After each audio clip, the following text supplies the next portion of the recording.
ఈ రోజుల్లో ఎలక్షన్స్ రాబోతున్నాయి కదా, ఇక మళ్ళీ జగన్ గారే వస్తారు. ఏంటో నమ్మకం ఏంటంటే? మా నమ్మకం జగన్ గారే. ఆయన ఇచ్చే సంక్షేమ పథకాలే కానీ ప్రజల కోసం పేదవాళ్ళకి ఇచ్చే ఇల్లులు పెన్షన్స్ ప్రతి దాంట్లో ఆయనే అందరికంటే పైచేయగా ఉండి ప్రతి ఇంట్లో ఆయన ఉన్నారు. అంటే ఈసారి ఆయన మీద 5-6 పార్టీలు కలిసి పోటీకి వస్తున్నాయి కదా, ఎంతమంది వచ్చినా కూడా జగన్ గారే వస్తారు. అంటే ఎన్ని పార్టీలు కలిసి ఎన్ని పార్టీలు వచ్చినా ఆయన ఒక్కరే సింహం సింగిల్ గా ముందుకు వస్తారు. మరి ఈసారి వాళ్ళ ఇంటి నుంచి షర్మిల గారే పోటీకి వస్తున్నారు కదా, ఎవరు వచ్చినా సరే దేన్నైనా ఎదిర్కించుకొని ముందుకు రాగల శక్తి దమ్ము ధైర్యం ఆయన వెనకాల మేము ఉన్నాం. అంటే ఓకే, ఎలాంటి మంచి జరిగింది అంటారు జగన్ గారి పాలనలో? ప్రతి ఇంట్లో ఆయన ఇచ్చే సంక్షేమ పథకాలు ఉన్నాయండి.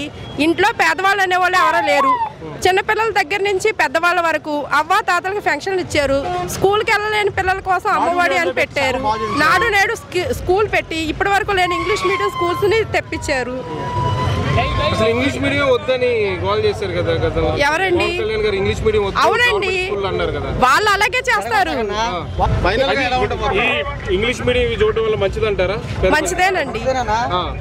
అది రానున్న ఎన్నికలు మళ్ళీ జగన్ గారే వస్తారు. ఎన్ని పార్టీలు వచ్చినాయి? మళ్ళీ జగన్ గారే వస్తారండి. జై జగన్.